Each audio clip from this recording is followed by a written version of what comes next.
Comment on future plans. Turning now to Palestinian journalists and activists and the twin inescapable realities of surveillance and censorship.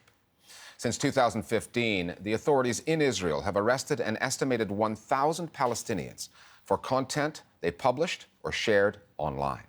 Israel even has a dedicated cybercrimes policing unit. With the cooperation of tech giants like Facebook, the state has successfully taken down hundreds of Palestinian social media accounts. And Israel's strategy in this area goes well beyond censorship. The state has developed algorithms that monitor Palestinians in anticipation of them committing a crime. Silenced and surveilled by Israel on one side, Palestinians are also having to contend with the Palestinian Authority, the PA, on the West Bank, and Hamas in Gaza, neither of which is known for tolerating dissent or criticism online. In the West Bank, in particular, the PA's 2017 cybercrimes law has led to the arrests of numerous Palestinians. The Listening Post's Tarek Nafa now from the occupied West Bank.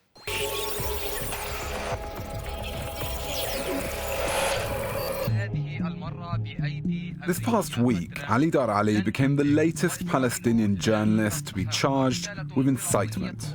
The Palestine TV correspondent is known for his live broadcasts of life under occupation. The Israeli military reportedly took issue with videos he shared of soldiers in a refugee camp near Ramallah. None of Ali's posts call for violence, but both the military prosecutor and the judge referred to the size of Ali's audience, the number of followers he has, and the likes he gets. And it's not just journalists. 15-year-old Tamara Abu Leben was arrested for writing the words "Forgive me" on Facebook. Her alleged crime: incitement. Nariman Tamimi's crime was live streaming her daughter's now infamous confrontation with two soldiers in her front yard. She was charged with, and then convicted of, incitement. Just a few examples, and there are hundreds, of a charge Palestinians say has been used to criminalize criticism of the occupation. The general assumption nowadays is that all Palestinian social media users are under Israeli surveillance. They developed algorithms which monitor social media for certain keywords, and later began using a profiling method known as predictive policing. Anything you say can be seen as incitement.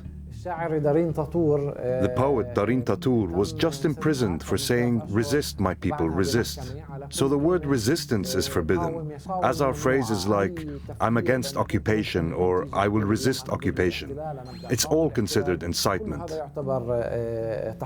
There are very sophisticated methods of online surveillance. With these algorithms that have been developed, the technology that is being used, it targets anyone exercising the right to free speech. What we're seeing is a violation of the presumption of innocence. People are not presumed innocent, they are presumed guilty from the start. Israel does not hesitate when it wants to silence its critics, whether Arabs or Jews, to invoke the security argument. כשאנחנו עוסקים בטרור צריך להבין ששורשי הטרור נטועים על פלגי מים של הסתה. Any criticism of Israeli policies is, from the Israeli point of view, threatening to state security. In 2016, Israel's Minister of Justice, Ayelet Shaked, boasted that Facebook complied with 95% of government requests to remove inciting content.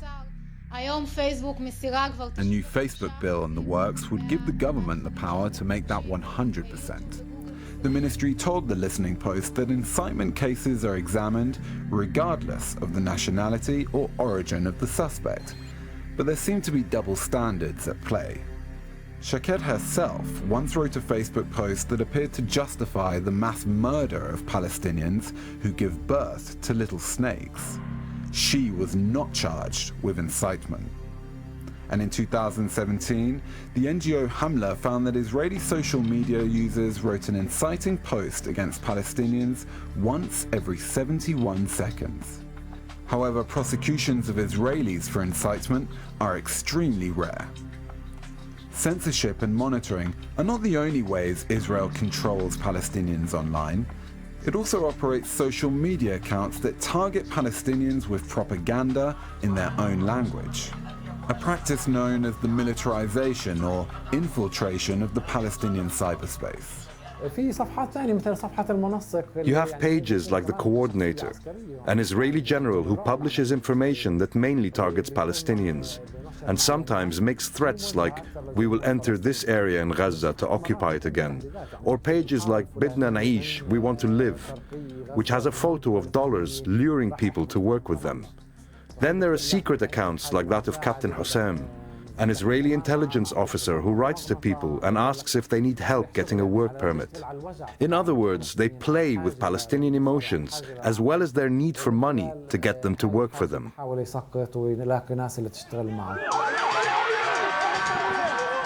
After a summer in which Israeli snipers killed more than 150 people in Gaza, including 2 journalists, and were even caught celebrating some of those killings,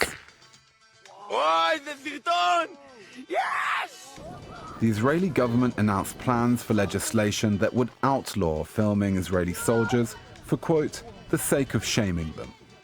Then there are the more traditional methods of controlling information. This month, the Israeli military arrested 6 journalists for incitement in a single week. At least 23 journalists are currently imprisoned, and 17 media institutions were shut down by the Israeli military last year.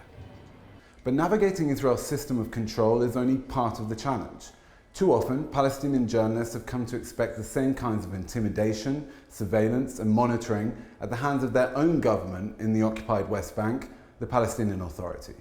Seen by many Palestinians as an enabler and enforcer of Israel's occupation, the PA seems to have learnt a thing or two from the Israelis. The most commonly deployed charge is incitement. One doesn't want to draw a parallel, but often those who've experienced Israeli prisons have also experienced PA prisons. It's as if there's a certain type of journalist who must be denied a voice. The surveillance of what we write on Facebook has become so extensive, so sophisticated, that I believe we will get to the point where it will include the political and social views of journalists too. Taking the lead from countries like the United Arab Emirates, the Palestinian Authority has adopted a cyber crimes law that has had a chilling effect on free speech in the occupied West Bank. It was conceived almost overnight, with no public consultation, and then passed by presidential decree. In its first year, the law was used in a way that violates human rights and democracy. At least 30 Palestinian websites have been banned for either criticizing the Palestinian Authority or for having alliances with Hamas or Mohammed Dahlan. The law has been amended, but is still nowhere near perfect. The point is, they're using various laws in a selective way to limit opposition voices. We're seeing that it's used in an abusive manner. It is not used to tackle online crime. It's used to restrict opposition and anyone addressing points that are not supported by the Palestinian Authority. So we're still calling for a repeal of that law or an amendment of it that would be in line with international standards. Then there's Gaza, which is under the control of Hamas and where free speech is also heavily restricted. Security forces there have used harassment, interrogations, and arbitrary arrests to silence online criticism. But what seems to differentiate the PA is the frequency with which it pursues journalists who are also being sought by the Israeli military. One such voice is Lema Khater, a writer with a large online following, known for her criticism of the occupation and the PA. She was arrested by Israeli forces in Hebron last month, not long after her family had been harassed by the PA. In April, I spoke to Lema Khater.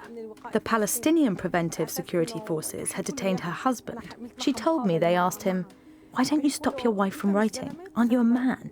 And he replied, "I am a man and agree with what my wife writes." Given the ever-present threat of surveillance and arrest by Israel, plus the threats coming from their own leadership, Palestinians are increasingly cautious about what they say online.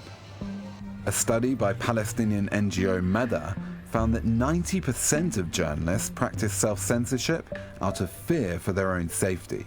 For people to know that they are being surveilled all the time, whether they are aware of it or not, creates fear on the part of the population. Fear leads to paranoia, leads to feeling that their life is totally monitored, is totally controlled. المواد اللي احنا بننتجها بتم متابعتها. All of our journalistic output is monitored and analysed. You feel as if we've somehow become like that TV program, Big Brother.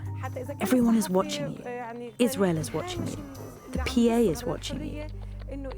There is censorship, but Palestinian journalists can navigate this ever-narrowing margin of freedom. Because the moment the journalist goes silent, there is nothing left. وبخاف أنا بعتقد إنه ما بضل إشي.